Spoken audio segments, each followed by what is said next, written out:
All right, y'all. Welcome back to the Airman Harris Show. It's been a minute, my bad, but I'm here now, so let's get to it. I'm gonna start off. Sean and DJ they got practice for this new team tomorrow, so we'll see how this goes. The coach already texted me talking about give me advertising now. Give me advertising. Shout out to Club 522. They got a sneaker deal on their pod. That's probably a first. I need me a deal or a sponsor or something. Somebody hit me up and sponsor me. Y'all don't talk about my shirt either. I know I wore this before, but it's just a t-shirt. Send me some gear though. I'll wear it on the show. At least until my gear come in. I got a couple things coming in, my logo and all that. I'm gonna put it on a t-shirt. But whatever. Sean and DJ got practice tomorrow. The coach hit me up. He like, yeah, it's gonna be a fun season. We only got like 7 players. We gonna run man to man. It's gonna be fast paced. We like to get up and down. Like he just telling me all this stuff, and I'm like, bro, like you never seen Sean and DJ. What if they fat? Or you coming up with a game plan before you learn your personnel. Granted, we want to play up and down. Don't get me wrong, but you don't know them yet, so you don't know how they play.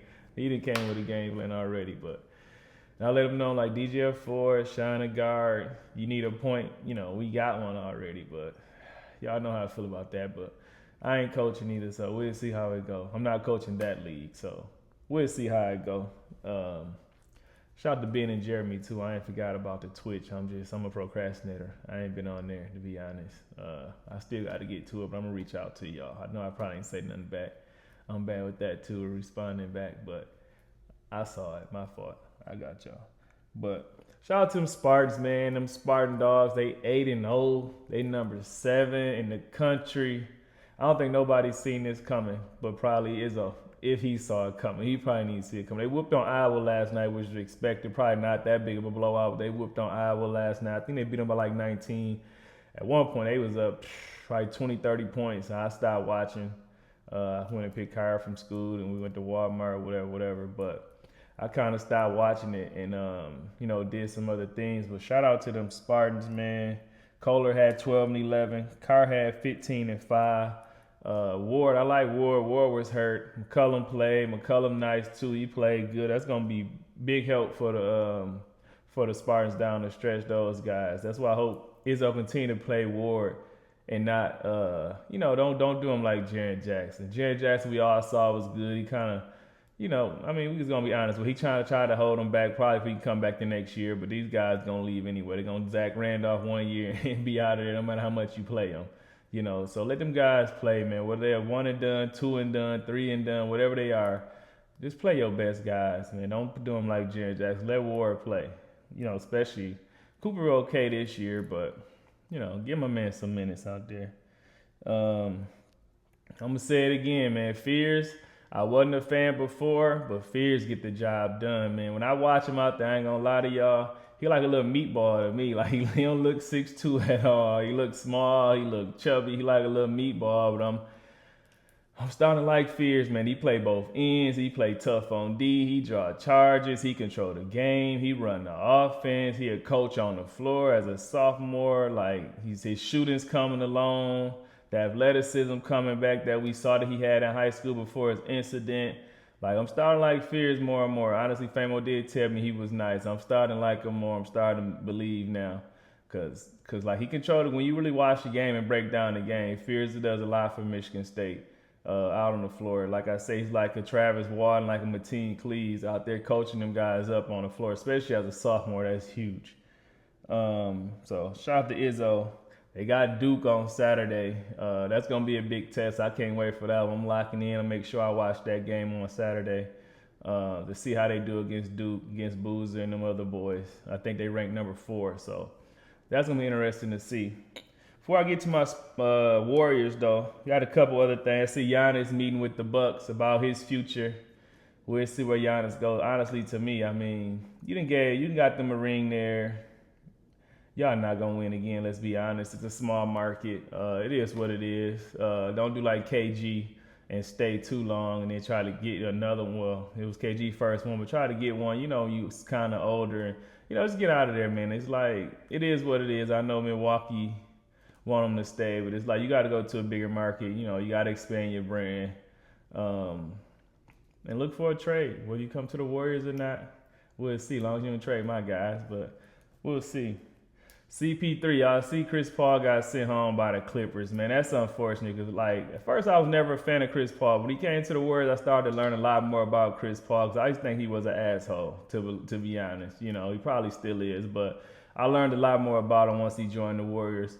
But the Clippers sent him home. I think they was on a road trip, actually, and they sent him home and, you know, pretty much released him from the team, which is unfortunate, especially on your last year. You know, you on your farewell tour, you're pretty much the best point guard in Clippers history, and you just went back and they, you know, treating you like this. You know, you're a respectable guy around the league, you know, former, the Players Association president, all that good stuff. So, you know, you really respected around the league, and to get sent home for something, which I don't even know why he got sent home. They say he wasn't talking to Ty Lue for weeks from reports that I read real quick. They say he wasn't talking to Ty Lue, who was the coach.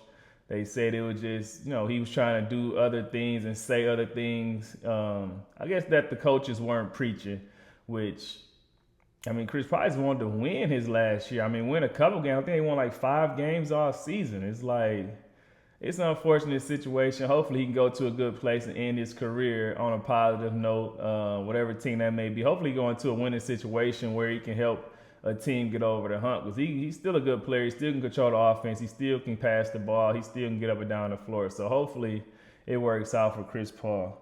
I do like Shedeur. I see Shedeur got a win, then he lost the last game, but he played the Titans this Sunday. Gonna go against Cam Ward. I think that's gonna be a good matchup to see Shedeur against Cam Ward. So we'll see how he do. Now he getting a chance to finally, you know, practice, get first team reps with the starters, and getting to get that, I guess, that chemistry, get his timing down with Judy and all of those guys that's on the first team, you know, so he can develop that respect.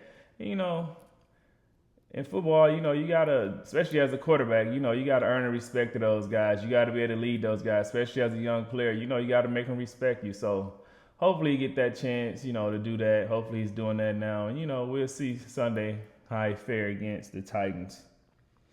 What else I got? Terrence Crawford, y'all see he was fined, like, I don't know if he was fined or he either saved $300,000. But long story short, Mayweather talked about it before, how you got to pretty much pay for those belts that they get. And to me, it's like, I'm not paying y'all $300,000 for a belt. Like, everybody already know who Terrence Crawford is. Everybody already know what Terrence Crawford does. Everybody know what he will do to you. He'll knock you out. He'll whoop your you know what. So everybody already know that if I'm Terrence Crawford, I'm saving my $300,000 too. And we already know how Terrence Crawford, when he on the 24/7, when he on those things, they go back to Omaha and they talk about how he live his life. Like, he drive a pickup truck. He's not real flashy. You don't see him with jewelry on. You don't see him splurging in strip clubs. You don't see him buying bottles or, you know, doing drugs and nothing like that. So he's real conservative with his money. I know he got a few kids. He probably spending them on the kids, you know. So I'm not paying $300K to keep no belts either. Y'all can have these belts. Y'all can strip me or whatever title y'all want to strip me. Just pay me that $100 million, $200 million when I fight Canelo again. That's all that's what's finna matter. Like, but I'm all about saving your chickens. I'm all about keeping your money. I'm all about, you know, not wasting it. I mean, you could get your own belt made for cheaper than that. So it's like, who needs the belt when I could save $300,000? So smart move by Terrence Crawford, you ask me. But on to these Warriors. We got whooped last night against the Thunder, 124-112. Shea had 38, excuse me. Chet had 21 and 8. Jalen Williams came back. He got 22. They whooped on us. Steph won't be back to next week. That still kind of hurt us with Curry being out. Jimmy did lead the game. He played like 15, 16 minutes. It shouldn't stop him, they say, from playing in the next game. I think they play tomorrow. It shouldn't stop him tomorrow from playing. Hopefully it doesn't, but he didn't finish the game, so that kind of hurt us. No Steph, then Jimmy going out early in the game. Pod started, y'all boy. He had 17, 4, and 4. Moody and Richard ain't give us nothing. If they don't give us nothing this next game, we need to figure something out. Good thing is, though, Melton is coming back. Hopefully Melton can give us something. He's been out a long time with an ACL injury. Granted, I can't tell you, you know, how long he's supposed to be out with ACL. But lately guys been coming back way sooner with the ACL injury. Melton been out for a long time. Hopefully Melton can, provide a spark for us, whether it's in the starting lineup, on the bench. We'll see what he got. We'll see how he fit with the Dubs offense. Seth Curry came out looking like Steph for a minute. I thought he's going to turn on number. I thought he's going to switch jersey, put on number 30. He was kind of hot for a minute there. He finished the game with 14 points in 18 minutes. He only been on the team, a couple days. I don't know if he's been practicing with him or not, if he's been allowed to do that. At the time he was waiting for them to sign him back. Probably not. But he did come in, provide some instant offense, that second, third unit, whatever you want to call it, second unit. Them guys came in and actually brought us back. But we didn't have the star power, didn't have the offense to, or get the stops. Our defense has been sucky lately. Getting the stops, it's enough to beat the defending champions. The Thunder's a tough team. Spencer played well also. He had 17 and 6 in 21 minutes. Kuminga still trying to get his leg. He had 8 and 7. He's still trying to get his legs back up under him. So we got a lot of guys still trying to, get there, whether it's Seth, Kuminga, then Steph got to come back, then Jimmy. Things just father time with Jimmy. Jimmy getting old, so it is what it is, but we got to figure it out. They had 13 and 9. If he'd have played in Kenyon Martin era, yeah, I'm stuck on that because people still writing me about the Draymond Kenyon Martin. They would have just switched teams. They would have switched eras. If Draymond played in Kenyon's era, granted he can't guard Shaq, couldn't nobody guard Shaq. If he played in that era, he would adjust. If Kenyon played in this era, he would adjust. That's like saying if Jordan played today, he would struggle because he don't shoot threes. Don't y'all know if Jordan played in this era, he would shoot way more threes? Jordan's one of the hardest work. He like Kobe. They one of the hardest working players. They going to adjust to the game. He going to shoot more threes even in his era. That's like when they say LeBron's soft. He wouldn't have played. He wouldn't have did nothing back in the era. He too soft. If LeBron played in that era, he would adjust. This man is 6'9", 270. He would have destroyed them in that era. Jordan, it was like 6'6", 210. This dude was 6'9", 270. What are you talking about? But that's neither here nor there. I always like to make fun of that because people keep on, what is Kenyon and Draymond switch teams? They can't switch teams. Kenyon 50. If he want to play now, tell him to suit up if it's that easy. But no, I just like to poke fun. People still writing me about that. They was just writing me a minute ago about the Draymond Kenyon Martin thing. But it is what it is. You was the number one pick. You got 2 accolades. You got a rookie team. You got one All-Star. No defensive accolades. It's not about who is better. You was the number one pick. You're supposed to have been better. It's that you underachieved as a number one pick. And as a number 35 pick, we know the rest. So they ain't know who's going there. But before I end it, shout out to nephew. I seen my nephew at the game sitting on the Warriors bench. I love to see somebody, somebody at the games. I love to see somebody there. Nephew was there. He was there to support, and I like when he there because it's probably, calm his dad. Well, he calmed him down a little bit. He was still going crazy. But it calmed him down a little bit. He wanted to be that example and lead by example. Nephew did ask to see Chet after the game, and it was cool he got to meet Chet. I like Chet, too. I remember Chet